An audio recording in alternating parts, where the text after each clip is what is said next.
perfect. That was a perfect intro.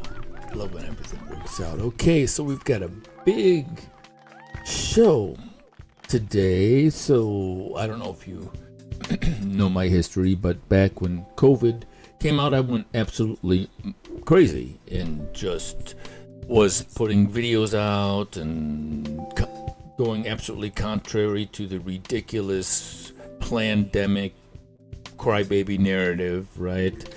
Didn't believe any of it and just had endless information to back up my argument, right? And so one of my main men is Steve Kirsch. Yeah.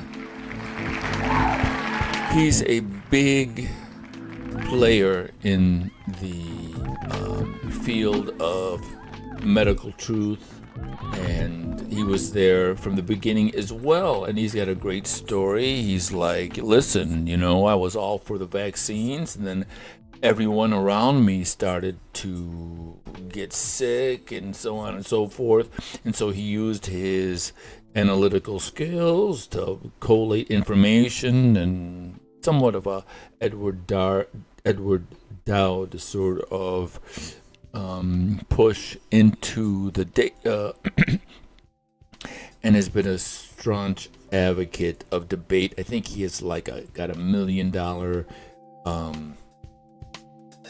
offer for anybody who will debate him or win a debate or something like that. Sure. But anyways, he's awesome, and he's going to be live. So we're going to see.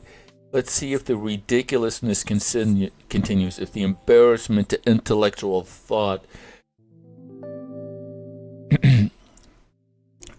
continues to be you can't talk about vaccines. Oh, is that too much? Like talking about blasphemy, evil spirits. Oh, can't use the word vaccine. Or you're going to get pulled from LinkedIn or pulled from YouTube or pulled from Facebook.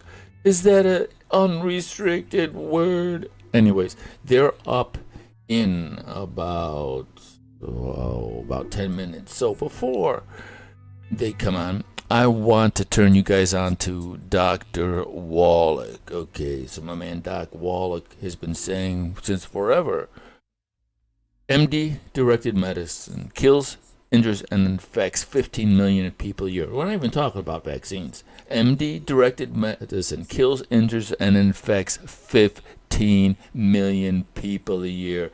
Don't listen to me. Let's hear it from him. Journal of the American Medical Association, most respected medical journal, certainly in America, maybe the world. And then the CDC, the Center for Disease Control, a federal agency that tracks this stuff. And they say that each year in America, there's a yearly figure, each year in America, medical doctors kill, injure, and infect 15 million Americans in their workplace. Now, this means that they kill, injure, and infect 15 million American patients in hospitals and clinics. Now, how many of you would fly commercial airlines if you knew that they killed, injured, and infected 15 million passengers every year? Nobody'd fly. So why do people... Okay, let's let that sit in. Let's give that a hand. Okay, he's citing the CDC, the Journal of Medical Medicine, and they're taking all of the data, and if you put it all together, MD-directed medicine kills, injures, and infects 15 million people a year. Let's just hear him say it again. All right. USA Today newspaper. This is a yearly figure, and these numbers, these numbers were taken from the Institute of Medicine, the ethics watchdog for the medical profession, the Journal of the American Medical Association, most respected medical journal, certainly in America, maybe the world, and then the CDC, the Center for Disease Control, a federal agency that tracks this stuff. And they say that each year in America, there's a yearly figure, each year in America, medical doctors kill, injure, and infect 15 million Americans in their workplace. Now, this means that they kill, injure, and infect 15 million American patients in hospitals and clinics.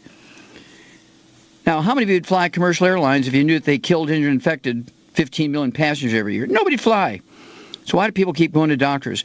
you get 5 bids to put a roof on your house or put a sprinkler system in your yard. When you render it down to 2 of the best contracts, you take it to the Better Business Bureau or Angie's List, okay, or Craigslist, and find out if there's any complaints about these guys before you sign the contract.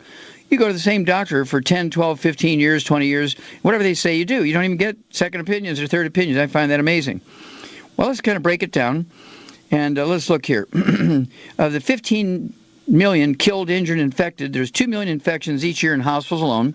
2 million infections in hospitals alone. And this is because doctors don't wash their hands in between patients or after they go to the bathroom. They've been using an endoscope for 40 years. Excuse me. That has a design problem. It's been approved by the FDA for 40 years, and yet they kill people every month from residual infections, even though they clean it because there's a design problem. 2 million infections, 90,000 killed. This is 2 million infections, 90,000 killed every year in hospitals alone. Okay, so at what point are we the morons? At what point are we the idiots if we continue to go? We're the ones who walk into the doctor's office. We're the ones who take our pants off to have somebody ram some camera up our rear ends.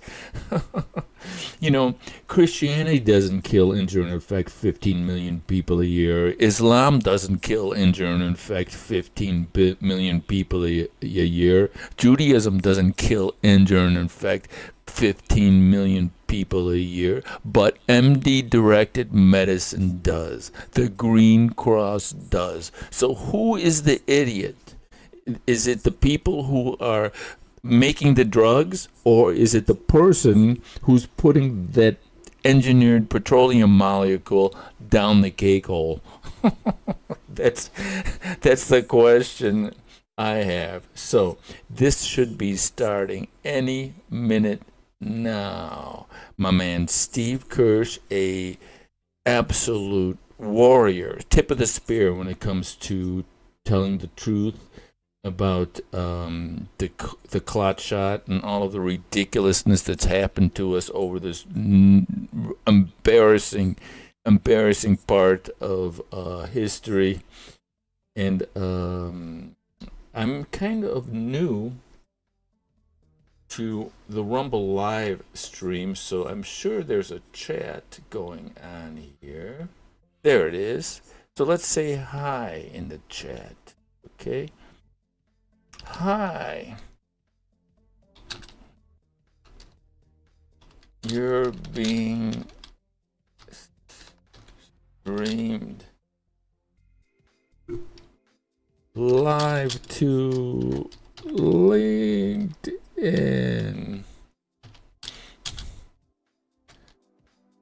Let's see if they don't shut me down.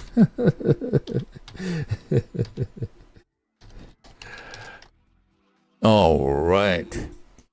So, they should be starting any minute. What do we have? 56? Okay, we've got 4 minutes. So, yeah, we'll talk about my man, Dr. Wallach, a little bit more. And so, he's a... we've cured over 900 diseases in veterinary medicine using functional nutrition. All right, but in the Green Cross fake Christian world, right, the MD-directed medicines pretends it's a religion. Nothing has a root cause. Everything is original sin.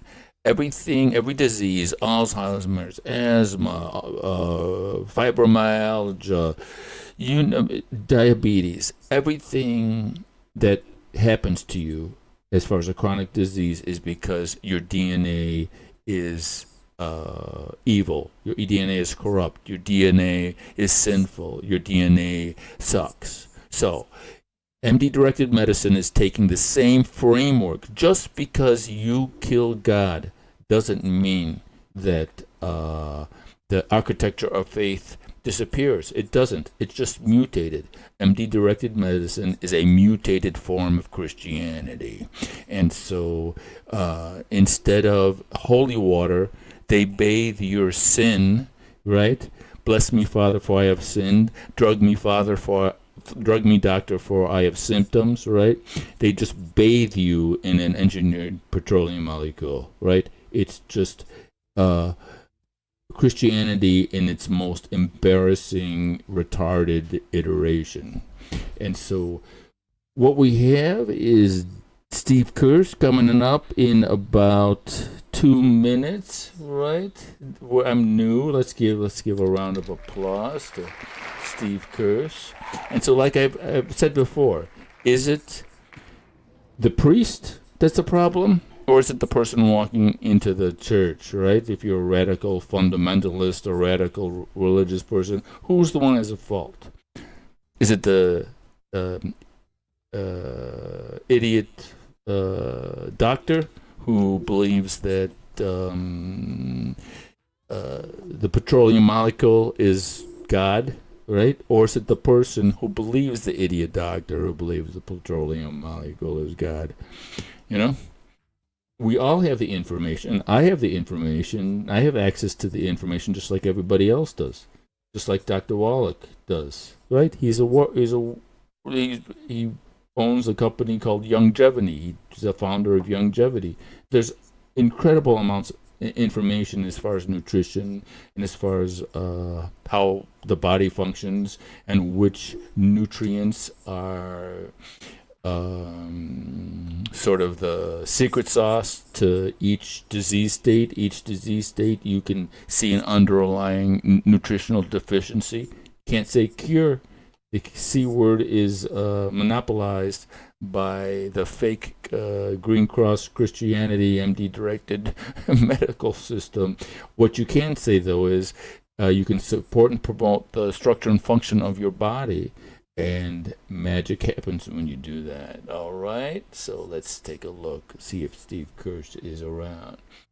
All right, no, he's not. He's with Mary Talley Bowden. Apparently, she just wrote a book or has a book out talking about dangerous misinformation. How stupid can you get? Misinformation, right? Everybody's like, misinformation. No, it's information. It's not misinformation. If it's misinformation, it's propaganda. Duh. It's just information. And the information that the consensus, the panel of retards that who's getting paid says it's not valuable. So, come on. All right, we should be live any minute.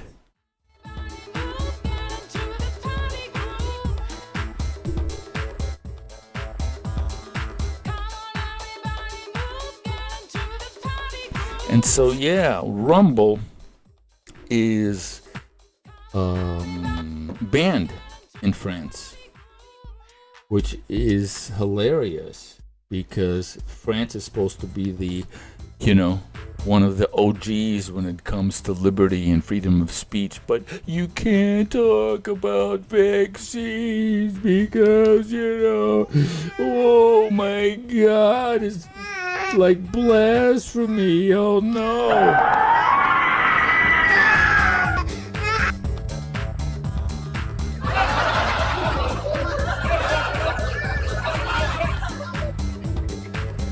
And so I'm going through my own sort of renovation, and it's real simple. It's not hard to conceptualize that your body is like it's built from stuff, just like a house or like a car. And you repair your house. You don't lather your house in petroleum unless you're a hack, unless you're a handyman, right? And then you're layering tar all over the roof.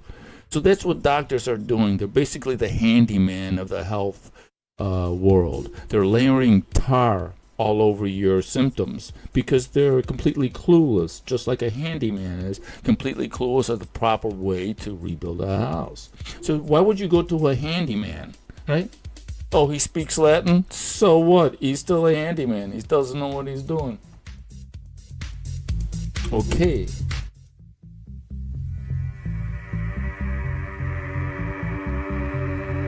"7 p.m. Eastern, 4 p.m. Pacific, should be 6 o'clock.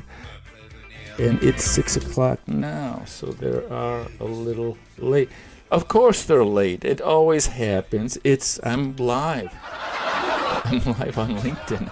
I'm live on YouTube. I'm live on Facebook. Of course they're late. But we know that we are on time. The chat is vibrant.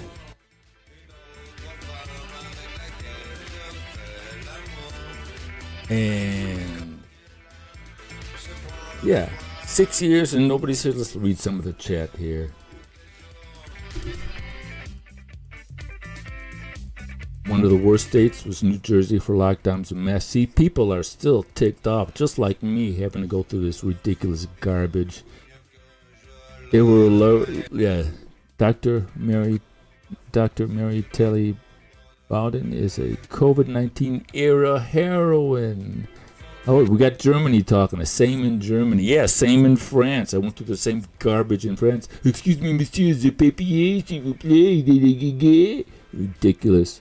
They're protecting the totalitarians who force the vax upon the people, but heroes who oppose the vax are thrown in jail.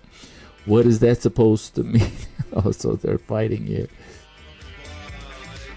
All right. Please support. Okay, so they're going on. So this is Rumble. They're supposed to be starting.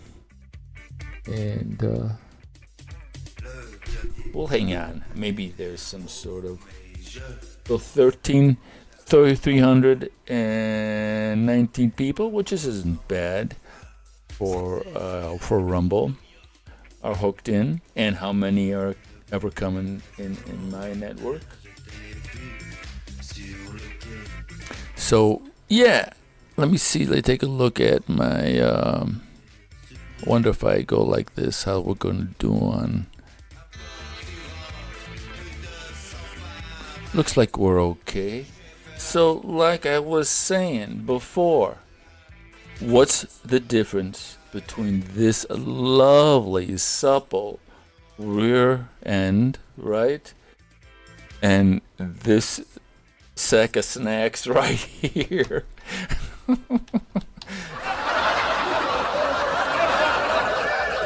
What's the difference between this and this? All right, and this goes to the core of what Dr. Wallach is talking about, and everything that has to do with not just health, but common sense, right? A lack of stupidity and ridiculous embarrassment. What's the difference between the calcium you ingest and the calcium one sees on the periodic table? What's the difference between the calcium on the breakfast table and the calcium on the periodic table? All right, so that is the question. This is the periodic table. Here's the calcium right there. Everything in the known universe is made from the elements on this table. So, even the human body is made from this.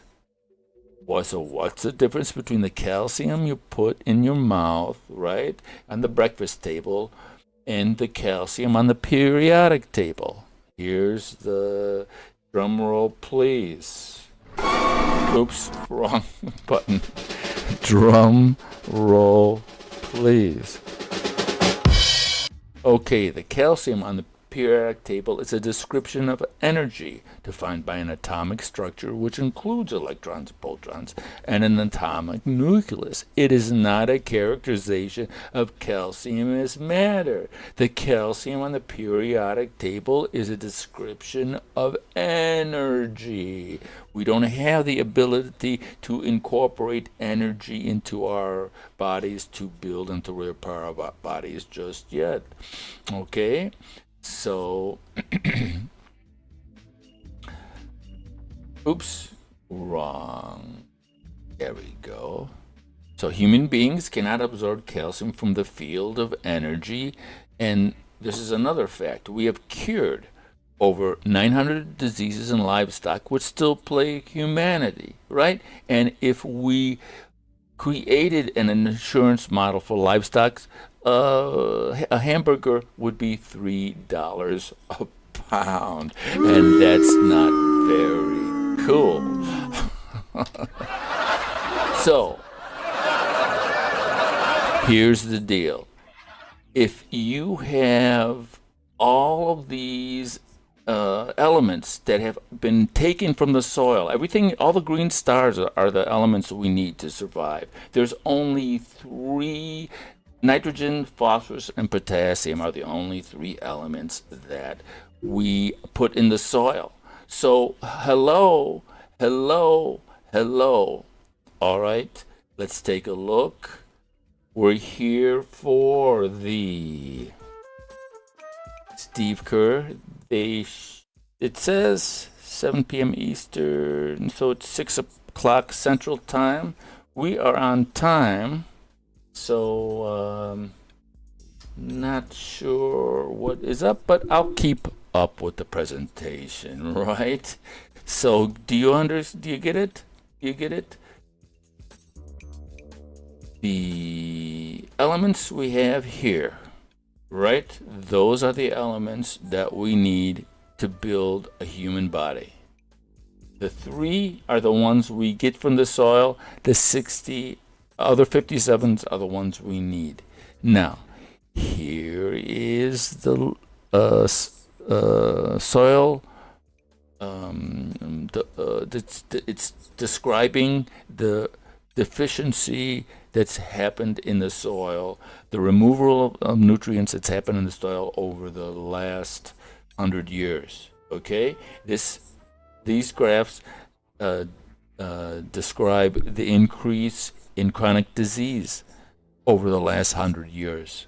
Are we stupid? Are we just brain dead? Say correlation isn't causation, but are we absolutely so stupid that we deserve every illness that we can possibly imagine, right? Okay, so here's the deal. September 4th, 1882, on Pearl Street in New York at 3 p.m. in the afternoon, Thomas Edison pulled the first electric switch, and the station began distributing current throughout the United States like we have today. And all of the nutrients that we used to put in the soil through wood ashes, because we can't burn wood, because we're going to kill the earth. We can't burn wood. So the wood ashes that we used to put in the soil are now no longer available. That nutrient, that awesome nutrient thing is no longer available. Live, we welcome back Dr. Mary Talley Bowden to discuss her upcoming. Okay, are we live? I think we're live. All right.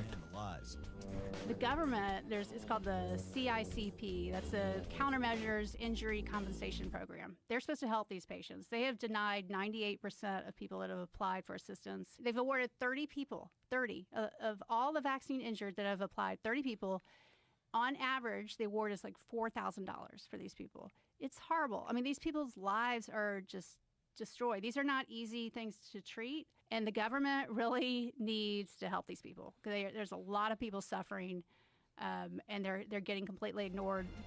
Watch live Thursday night on X and Rumble.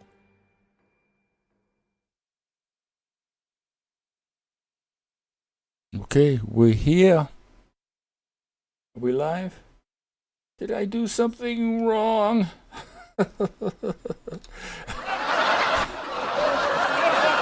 What's up?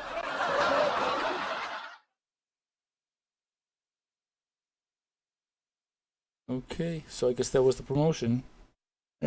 I'm not sure.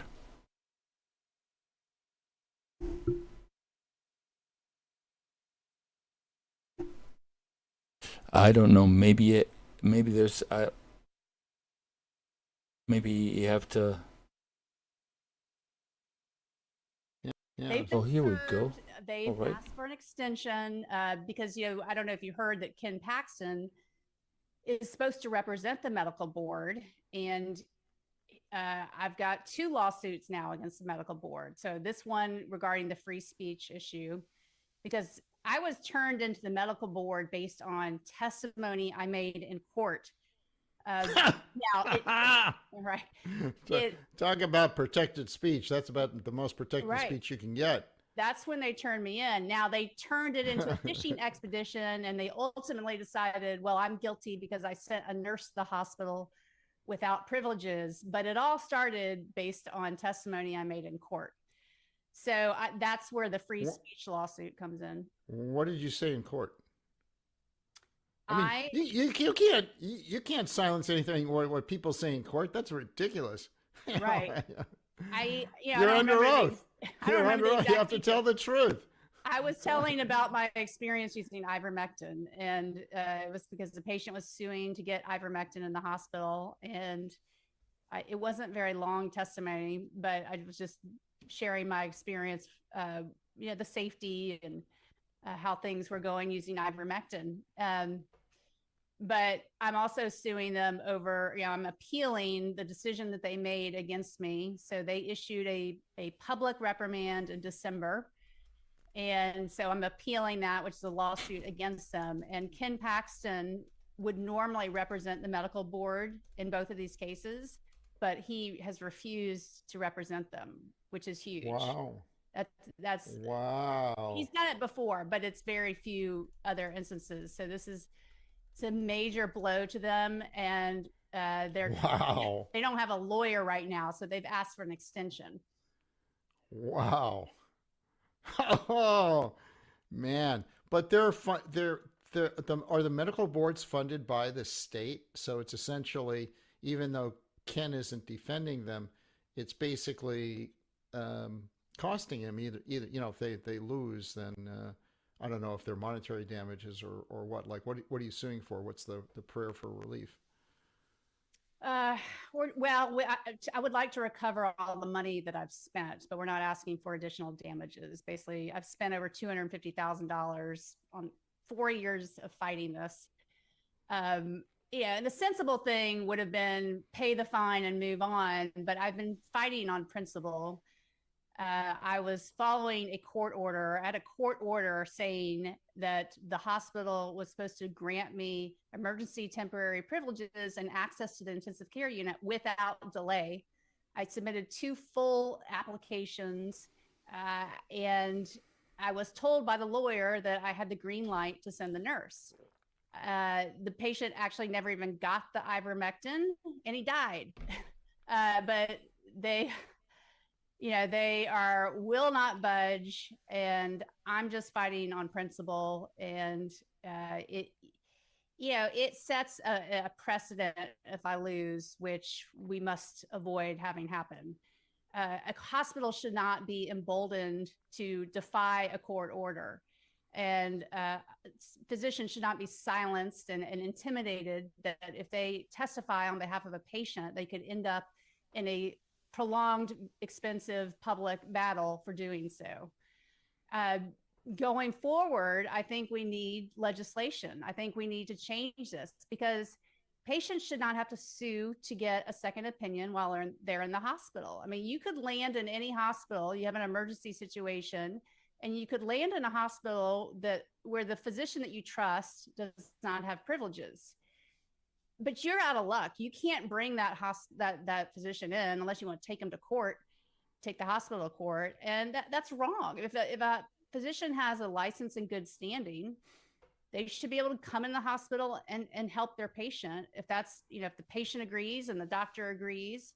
That's a new one for me. Actually, I just got elected precinct chair, and that's one of my resolutions that I just submitted and passed and hope to bring forward further. call it the Second Opinion Act, where a patient can bring their doctor into the hospital for a second opinion, regardless of privileges, as long as their license is in good standing. Now, why would that be a risk to a patient to allow It's a racket. It's a freaking racket. doctor at their own request? I mean, how is that going to jeopardize the health of a patient for them to see their doctor? It is, yeah. It's a common sense. It's common sense, but of course we're living in a world that's severely deficient in common sense, especially in the medical field. So, these hospitals, it's bureaucratic control. It's very country club like. It's I remember when I got privileges at Methodist, I felt like I was trying to get into the most exclusive country club in town. It was basically your connections. Who do you know? How do you? It wasn't your credentials. It was very much your connections and your public reputation, that sort of thing. So it doesn't make any sense from a clinical standpoint. Right, and this is the institutions we're supposed to give our children to? A lot of doctors supporting you, and are there any doctors supporting the hospital, or are most doctors basically staying quiet so they don't lose their medical license? It was interesting. I was just at the gym and I ran into a doctor friend of mine, and he's enmeshed with both sides, and it just sounds like it's still pretty divided. There's still a sizable number of doctors that are against me, at least in Houston, and are taking the side of the medical board. And my friend said, the rest of us think those doctors are all crazy, but then they think we're crazy. And so, I don't know. Man, how do the numbers stack up? I like the overlay. And the other half are, Graphics to zoom. Cool. I don't think but they're relatively equal numbers? I don't know. I mean, the doctor that he was talking to does have a lot of clout. I'm not going to say his name, but he has a lot of clout in Houston, and he's a private practitioner. He's not, a administrator at the hospital or anything like that.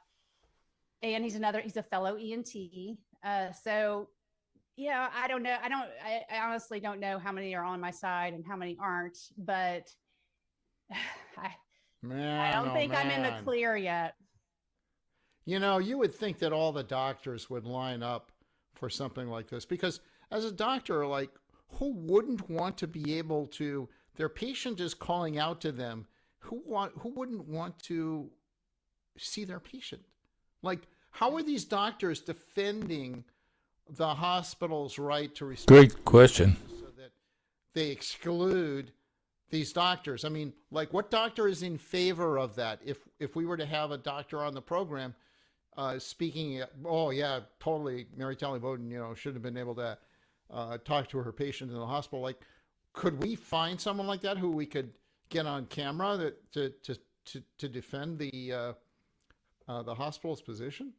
Well, I think it's how you frame it, and I think they're under the impression that I just stormed into the ICU and tried to shove ivermectin down the patient's feeding tube. That's the Wow. scenario they are envisioning, or being fed.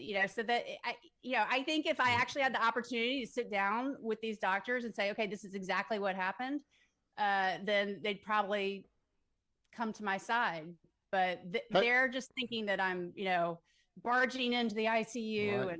and Yep. Taking, hey, let me have that IV, and right. squirting something into it that would kill the patient. I mean, that's unbelievable. So in general, are you, do you think we're headed in the right direction, that things are starting to move more and more in our favor? Or do you think that we're, if you looked at how things were at the start of the pandemic versus how things are now, do you think a lot of people have shifted their position, or do you think people are still pretty much stuck in their positions at the very beginning of the pandemic? Well, I think what gives me hope is I have this organization, Americans for Health Freedom, and our foundational project is basically recruit politicians who are simply willing to state the COVID shot should be pulled off the market.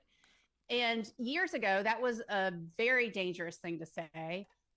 But now I'm having people running for governor and Congress, and I'm having a lot more politicians willing to step up and state that, which is a huge shift in the right direction. I don't think, though, with Trump in office, that the shots are going to get pulled off the market. I just don't. So, I think you're right. Yeah. I think there are people who I've asked about this. Why isn't Kennedy taking these shots off the market? He knows they're unsafe. Why isn't he doing it? And the answer is, well, he'd do it in a heartbeat, except Trump won't let him. Right. Is that similar to what you've heard? Well, I mean, I don't know. I'm not privy to those inside conversations, but yeah, I mean, he was very vocal. We knew exactly where he stood prior to him becoming the head of HHS. And then all of a sudden he's been super quiet about it. But, Trump's legacy is the truth will eventually all come out. And this is going to ruin Trump's legacy forever. He is going to be known as the one who, it'd be one thing I think people would forgive him. I think if he were to say, hey, I made a mistake. Wrong. Yeah. I think he could say. When has Trump ever admitted he made a mistake? Well, he can always grow. There's always room for growth. Right? I know. Just saying that history isn't kind in this case, isn't.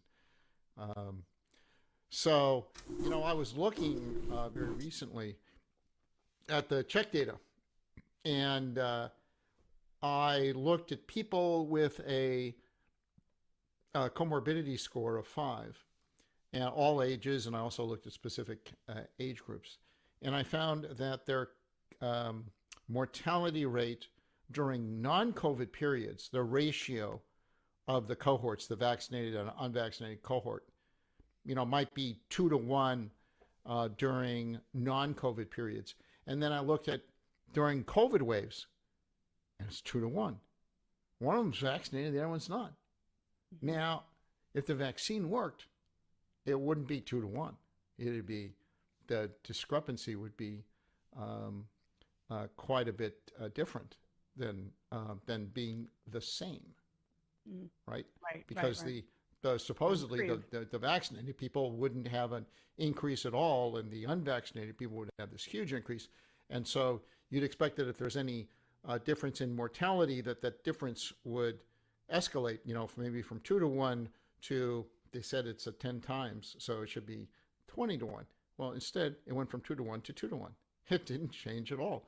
And then, just to double check, I went on to Our World in Data in the Czech Republic, and this is quite enlightening.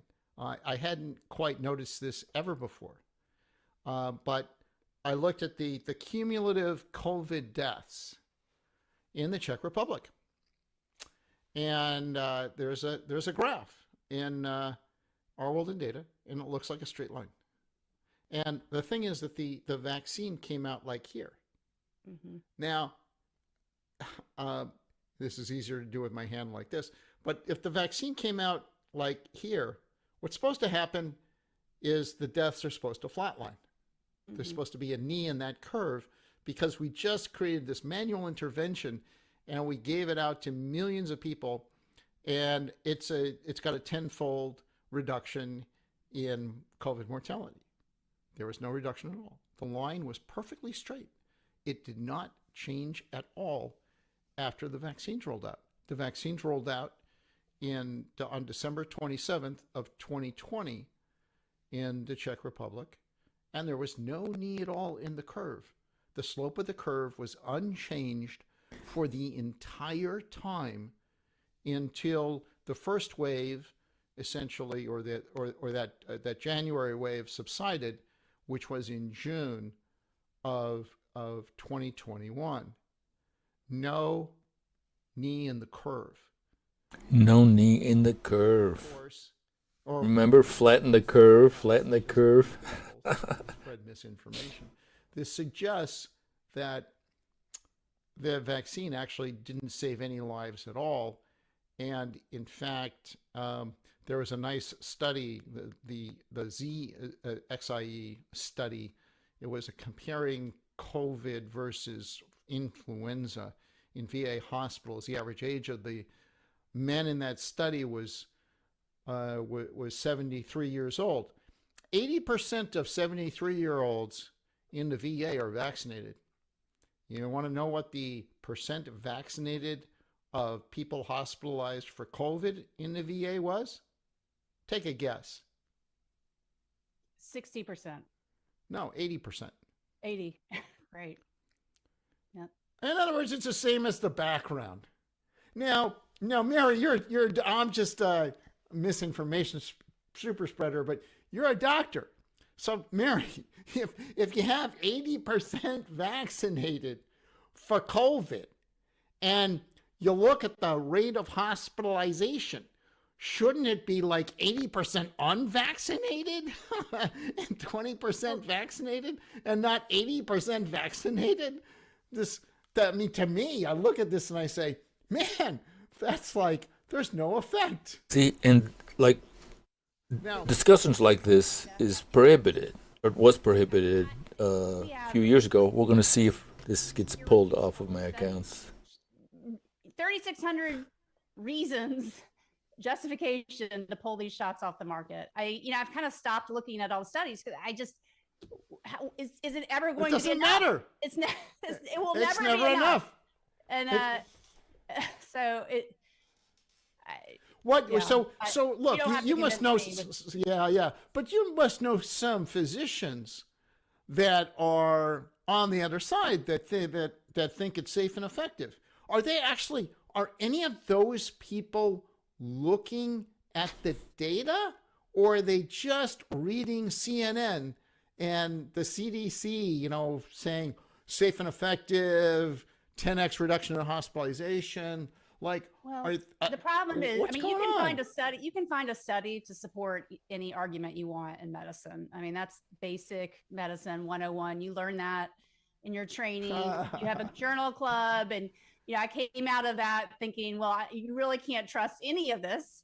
And so it's a combination of what's in the literature and your clinical experience. But I've never seen anything like this with any other product on the market in my office. I mean, I've seen medications come and go as a doctor. There was the Vioxx, there was the antibiotic called Trovan, and I saw a few issues. I've never seen anything like this with these shots. I mean, I still have patients coming to my office on a regular basis with severe injuries, and they're not easy to treat. She said injuries.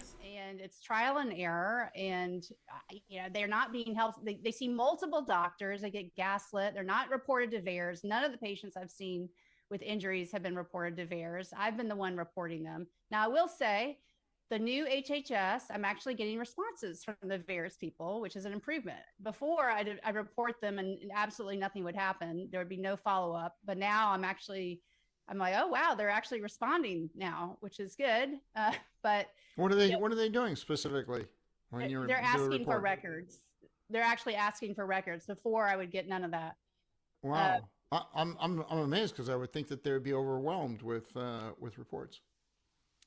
And then, but it's too late for patients to ask for compensation. You only have a year after your injury to do that. And even when they were in that time frame, they were not reimbursing people or not helping people. They only reimbursed about 3% of the people who've applied. It's a gigantic problem. It's very frustrating to me that the focus is on food, and we are sweeping the greatest public health crisis of our generation under the rug. It's as if it never happened. The incoming Surgeon General, social media influencer who never mentioned COVID during the pandemic in any of her posts on social media. So they just want to sweep it under the rug. And is she been approved, or what's going on? No, there's heated debate now because they're both sides coming out strongly saying she should be approved and she We should. saw that the other day. Maha was I think yes, I will. the redhead. I forget her name. Better than Vivek Murthy. I will concede that, but I also think we Yeah, can do a lot better. yeah. There are Yeah, a there you go. million doctors in the United States to choose from. We can find somebody that finished their training and is articulate, and I will say she's very articulate. I will give her that. I just think Yep, that we she can is. do better. And but Well, I think it's very telling. who'd be your first choice? By the way, if they called you, would you do it? They talked to me about a high position in CDC, and I said no because I don't want to move to Atlanta. So, otherwise, because I have kids in school, and it just would be too complicated. So I don't think I Yeah, would. think But about all the levers you could push there. as a surgeon, I don't know. I just think that the other issue though is, one person advised me that if you take a high position in HHS, they'll silence you, and you won't be able to. You'll be muzzled about what you can say. So anyway, I think I would choose. I love Dr. Kelly Victory. She's very experienced in the media and very well spoken and articulate and pretty. And I think Joseph Ladapo would be wonderful. I think Peter McCullough would be wonderful. Yeah, and I'm sure there are other candidates that I'm not thinking of off the top of my head. I thought Kirk Milhoan would have been wonderful. So, I understand you have to get the person confirmed, and so you can't. But Get them by Bill Cassidy. right, got to get them by Bill Cassidy. Yeah. Oh man. Do you think people are ever going to figure out that vaccines trigger autism? Do you have any? Uh-oh, he said the... Oh no, what's going to happen? I can think of He said vaccines might contribute to autism. I probably have about 8,000 patients. But mostly adults. It's probably about 20% kids. Oh well. Okay. So why would you not have autistic kids in your practice then? If 20% are kids, that seems strange. Yeah, I don't know. The kids that I see, it's usually when they need surgery for chronic ear infections, or if they need their tonsils or adenoids out, or allergy testing. And I'm not sure why, I'm not aware that autistic kids have a lower incident. They may be, the parents may be less likely to seek out those kind of treatments. I don't know. But It's interesting. it's not a big because I did a survey of my readers, and I asked them, hey, how many kids do you have? How many are autistic? So let me ask you, before I tell you what the numbers are, do you think that my numbers are greater than the national average, or do you think that they're less than the national average? Because on the one hand, you could argue that everybody who follows Steve Kirsch doesn't believe in vaccines, so there's probably very little autism. On the other hand, you could say that, people who have had their kid injured from vaccines and have an autistic kid then would follow Steve Kirsch because he's promoting that narrative. So what's your guess? I think you have a higher number than the average. I do. It's like 16%.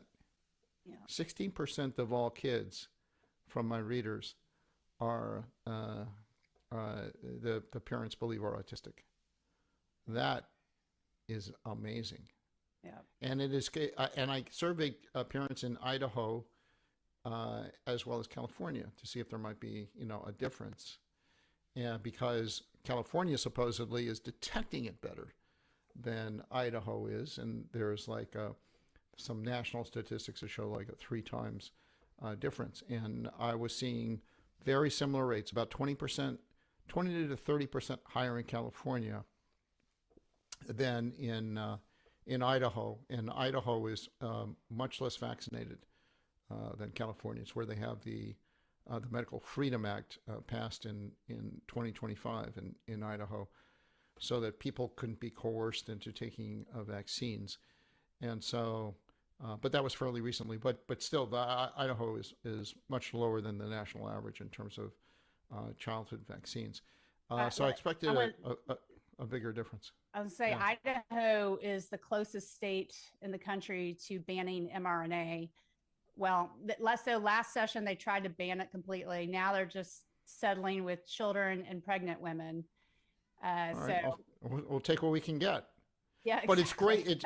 It's great to have a state in the United States which has a Medical Freedom Act where people are not coerced by their employer, by their school, or by the government into taking a medical intervention. I mean, that is what America should be about. Yeah, just like you were forced to get baptized and go to church back in the medieval times. Same crap, different smell. Fallen apart in Idaho. Do you know how many kids in Idaho have died from measles after they passed that act? Yeah, I would Zero. Zero. Zero. Yeah, right. So all this fear that the press is spreading about, you have to vaccinate your kids. I mean, it's basically saying that, we want your kid to be used as a human shield so that other kids don't get sick. And it's a tacit admission that the vaccines don't work, because if the vaccines work, then people shouldn't care whether your kid is vaccinated or not. Yes, logic. Exactly. Hello? Get that vaccine. If you're fearful of the disease, then you get the vaccine. But that doesn't mean the rest of us have to get it. Hello? Yeah. Hello? So what do you think the numbers My are? body, my choice. I've seen some, there was just something out recently about that Peter McCullough and others put out, and it was based on analysis of the VAERS data and doing underreporting factors on the VAERS data and so forth, and estimating the number of deaths associated with the measles vaccine, and then comparing that to the number of deaths from measles. And of course, the vaccine numbers far outweighed the deaths from the measles itself, suggesting that the risk benefit is turned upside down for the measles. But there is nowhere in any of the literature that actually looks at that, right? I mean, I'm not aware of any study at all showing that for the MMR vaccine, that the benefit outweighs the risk, because nobody looks at mortality associated with the measles shot. They all assume that it's zero. Right. Well, and as we all know, none of these shots were tested against a true placebo. There's a wonderful graph that I'm thinking of right now, a bar graph showing measles cases over time. And the media makes it sound like there's some huge explosion right now. But when you compare it to over time, it really is small compared to what we've seen in the past during high vaccination rates. And in the true vaccination rate is really not even that much lower. I can't remember the exact number, but it's not like, it's gone from 95% to 50%. I think it's just gone down by a few percentage points from what I understand. It's impossible for it to go down by more than a few percentage points, because it's mathematically impossible. You can't unvaccinate people. And the kids that get the measles shot only get it when they're, I don't know I don't remember what the age is for measles shots, but there's only a narrow time window when you get that. So if you just say all of a sudden saying, oh, well, you're not going to get the shot, you're only going to be affecting a very small percentage of people with that shot. And then they would. So, yeah. Okay, you guys get the idea. We're going to let them continue. And so they were kind of talking about, the new Surgeon General that was supposed to be, that Maha that we saw the other day. Maha was all like, let's get her elected. They're kind of like, no way. So you're going to find different opinions about certain things. all I'm saying is just because you kill God doesn't mean the architecture of faith disappears. It doesn't disappear, it mutates. And what you're seeing in the whole vaccine medical narrative is an expression of faith, an expression of religion. It's like Tom Cowan and Stefan Lenka are all over the internet saying the entire virus thing is just BS. That viruses have never been shown to exist. It's all just exomes. It's all just debris that comes from the centrifuge, and there's no data. It's all just storytelling. Can you imagine that? All of this from polio. It's like polio is the, come on. You can't talk crap about polio, but they're saying from polio to measles to smallpox to whatever you want to say, viruses don't exist. This is Tom Cowan and Stefan Lenka. I'm like, wow, talk about blasphemy. So this was an experiment. A couple of years ago, everything would have been pulled. I would have gotten a big sort of, you can't say this sort of stuff. And I wanted to see here, somebody was saying that there's been massive, so I saw this in the feed and I clicked on it as we were going. So massive epidemic of vaccine injury. Overwhelming evidence reaches Washington, D.C. So, is the dam going to break? My entry into vaccine research. So this guy's going to be talking about what's happening. So, you've heard it here first. Massive epidemic of vaccine injury. Overwhelming evidence reaches Washington, D.C. March 11th. That was yesterday. So that was interesting. It was good to see Steve Kurz, and it's good to check out their live broadcast. But I don't want to. I've been on for about an hour now. I don't want to push my luck. You are no longer the king of LinkedIn Live. We are abdicating you from your throne. So, all right, that was cool. That was interesting. And so I'm been going through my own health story, my own renovation, and I'm going to be sort of letting everybody in on the details.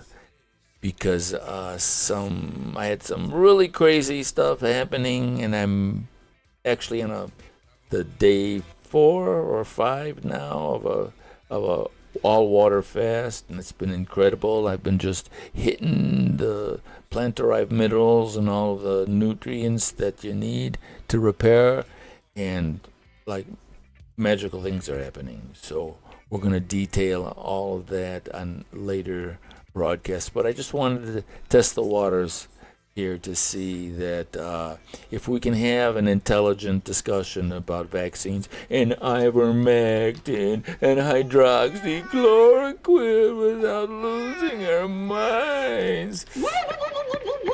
You know what I'm saying? Is that possible? All right. So may or may not see you tomorrow. They may yank me off of LinkedIn. Oh no. We'll see. All right. Thanks for watching. Take care. Au revoir.